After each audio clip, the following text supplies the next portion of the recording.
The news broke just before dawn. It was a day like any other, until it was not. Across the world, screens flickered to life with urgent alerts. U.S. forces have engaged military targets inside Iran. The sentences were short, stark, and stripped of any ambiguity. The long-feared conflict, a shadow that has loomed over international politics for decades, was no longer a hypothetical scenario discussed in think tanks or debated on television panels. It was happening now, in real time. The world held its breath, awakened not by the sun, but by the sudden, terrifying drumbeat of war. This was the moment that changes the global landscape. The initial reports were fragmented, coming in through a flurry of official statements and unconfirmed social media posts. They spoke of precision strikes. To understand the gravity of this moment, one must first understand why Iran matters so profoundly. It is not just another country in a turbulent region. Iran is a civilizational state, a regional power, and a geopolitical fulcrum. Its importance begins with simple, hard facts buried beneath its soil. The nation sits atop some of the world's largest proven oil reserves, natural gas reserves. This immense energy wealth gives it inherent leverage in a world still deeply dependent on fossil fuels. Controlling or influencing Iran means influencing the global energy market, a foundational pillar of the international economic system. Beyond its resources, Iran's geography is its destiny. It commands a long coastline along the Persian Gulf and, most critically, the Strait of Hormuz. This narrow waterway is the planet's most important energy choke point. Roughly 1/5 of the entire world's daily oil consumption passes through this strait. The ability to disrupt or completely close this channel gives Tehran a powerful asymmetric weapon. For decades, the primary mission of the U.S. Navy's Fifth Fleet, based in nearby Bahrain, has been to ensure the free flow of commerce through this very strait. The strategy unfolding before our eyes is pure Trump. It is a direct reflection of a worldview that dismisses gradualism and favors overwhelming force. The traditional playbook of containment, which involved a careful balance of sanctions diplomacy and deterrence, has been torn up. In its place is a doctrine of maximum pressure taken to its ultimate conclusion. It began with the withdrawal from the Iran nuclear deal, a landmark agreement that the Trump administration viewed as fatally flawed and overly generous. The reimposition of crippling economic sanctions was the next logical step, designed to starve the regime of the resources it needed to fund its military and its regional proxies. This economic warfare was relentless, targeting everything from oil exports to banking transactions. The goal was to squeeze the Iranian economy until the political structure began to crack, creating the very conditions of internal unrest we have seen recently. The use of force, or the credible threat of it, has always been the third pillar of this strategy. This posture was intended to re-establish deterrence on American terms, making it clear that the United States would not be drawn into a symmetric tit-for-tat exchange, but would instead escalate to a level of its own choosing. Today's military action is the culmination of this doctrine. The official statements from the White House and the Pentagon speak a language of noble intentions. They talk of protecting innocent civilians from a brutal crackdown, safeguarding regional stability, neutralizing specific threats to American interests. These are the publicly stated reasons designed for international consumption and for building a coalition of support. They frame the military action as reactive, defensive, limited measure. It presents the United States as a reluctant actor forced into action by the intransigence and cruelty of the Iranian government. However, beneath this polished surface lies a far more ambitious and radical objective. The likely true motive is not to reform the Islamic Republic, nor simply to punish it for its transgressions. The real goal is to shatter it. This explains the timing of the strikes. The intervention was launched at a moment of maximum internal vulnerability for Tehran. With security forces stretched thin, trying to suppress nationwide protests, the regime's capacity to organize a coherent and immediate defense is compromised. The calculation is that a swift and powerful military blow, combined with the ongoing popular uprising, could create a perfect storm. The hope is that the military action will demoralize the regime's loyalists, embolden the protesters, perhaps even trigger defections within the ranks of the military and the Islamic Revolutionary Guard Corps. This is a strategy of decapitation, not occupation. This is not a war of invasion. There will be no mass deployment of ground troops marching on Tehran. The military plan is modern, precise, capital-intensive, leveraging America's technological superiority. The first visible component is a campaign of precision airstrikes, launched from carrier groups in the Arabian Sea, launched from regional air bases, launched from long-range bombers. These strikes are not indiscriminate. They aim to surgically remove the regime's vital organs. The target list is specific and extensive. Foremost, IRGC bases and headquarters, ballistic missile sites, known launch facilities, suspected manufacturing and storage depots, communications hubs, radar installations, command and control bunkers, key naval ports, airfields, parallel to the bombardment, a silent war in cyberspace. U.S. Cyber Command is likely conducting full-spectrum offensive operations, deploying sophisticated malware to disable critical infrastructure, power grids, transportation networks, financial systems. The goal is to sow chaos and paralysis. Cyber attacks can disrupt military communications.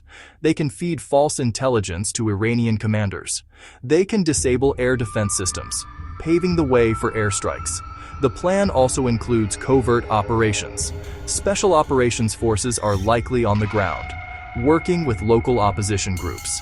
Gather intelligence, designate targets, conduct sabotage missions. At sea, the U.S. Navy and allies enforce a tight blockade, cutting off Iran's maritime trade, preventing mines or attacks on shipping. The goal is to achieve strategic paralysis, dismantle the regime from the air, from cyberspace, from within, all without the political and human cost of a full-scale ground invasion.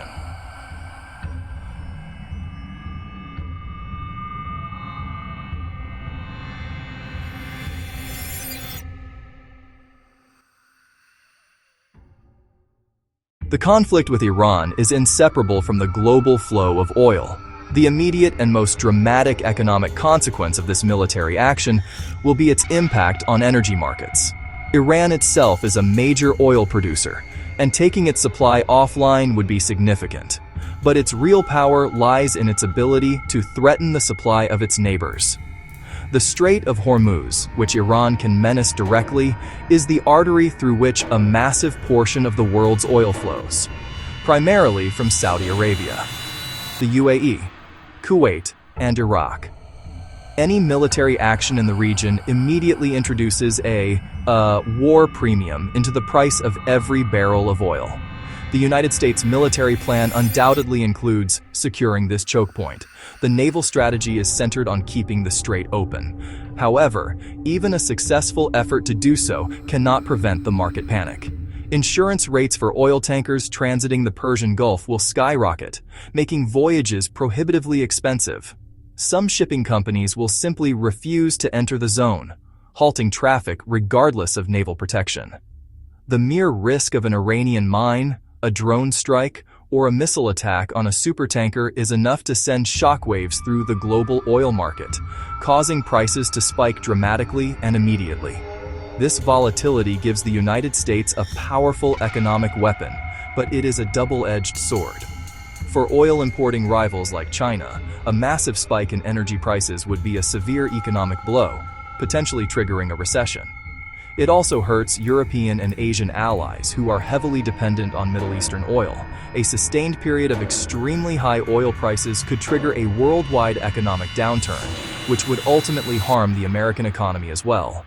In the long run, the strategy may be to not only secure, but also reroute the flow of oil.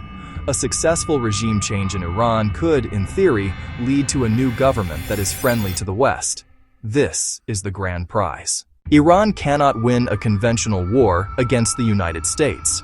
Its military technology is decades behind. Its air force would be overwhelmed. Its navy would be overwhelmed. The Iranian leadership knows this.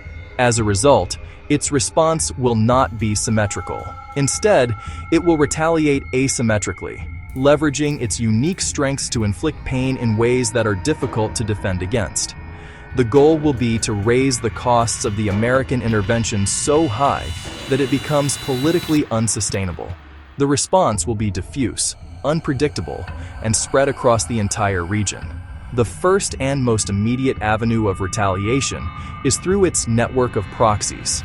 Hezbollah in Lebanon, with a vast arsenal of sophisticated rockets, could launch a devastating attack on Israel, forcing the United States to defend a key ally and potentially opening a second major front. Militias in Iraq, militias in Syria will activate, targeting U.S. troops and diplomatic personnel stationed there with rocket attacks, with drone attacks, with guerrilla attacks. The Houthis in Yemen could escalate attacks on commercial shipping in the Red Sea and target key infrastructure in Saudi Arabia, and the UAE using long-range missiles and drones. Iran will also use its own direct military capabilities in an asymmetric fashion. This includes launching swarms of ballistic missiles and swarms of cruise missiles at U.S. military bases throughout the Persian Gulf, bases in Qatar, bases in the UAE, bases in Bahrain. Those bases are protected by advanced air defense systems, but no defense is perfect, and even a few successful strikes could cause significant casualties and damage. At sea, the IRGC Navy will deploy swarms of small, fast attack boats to harass naval vessels and to harass commercial shipping. It will also likely attempt to lay mines in the Strait of Hormuz, a low-tech but highly effective way to disrupt traffic for weeks or months. Finally, Iran will unleash its considerable cyber warfare capabilities. It will target financial institutions, energy infrastructure, and government agencies in the United States and among its allies, bringing the conflict home. Even if the initial military campaign is successful in its narrow objective of crippling the Iranian regime, the most dangerous phase will have only just begun. The strategy of regime collapse creates an enormous power vacuum in a country of over 85 million people. Who or what fills that vacuum is the great unknown. The optimistic scenario of a smooth transition to a stable, pro-Western democracy is a hopeful fantasy, not a likely outcome. The far more probable result is a period of intense internal strife. Moderates, hardliners, ethnic minorities, military remnants vie for control. This internal power struggle could easily spiral into a full-blown civil war. A fractured Iran would become a new epicenter of regional instability, far larger and more complex than Syria or Libya. Neighboring countries would inevitably be drawn in: Turkey, Russia, Saudi Arabia, Pakistan, backing different factions to protect their own interests. The conflict would become a vast proxy war fought on Iranian soil, leading to immense human suffering, creating a breeding ground for extremist groups to flourish in the chaos. For the United States, this creates an inescapable trap. Having instigated the collapse of the old order, Washington would be held responsible for the chaos that follows, pressured to stabilize, to provide humanitarian aid, to pick a winner. This is how limited interventions morph into long-term occupations. The political objective would shift to the impossible task of nation-building. The promise of a swift, clean conflict would be exposed as a mirage. The long-term consequences would ripple far beyond Iran's borders. Let us be clear about what is happening. This is not a mission of liberation. It is not a surgical operation with a predictable outcome. It is a roll of the dice on a global scale. A monumental gamble taken with the stability of the entire international system. You can break the region, but you cannot own the consequences. The question is not, can it happen? It's whether the world is prepared for what happens next.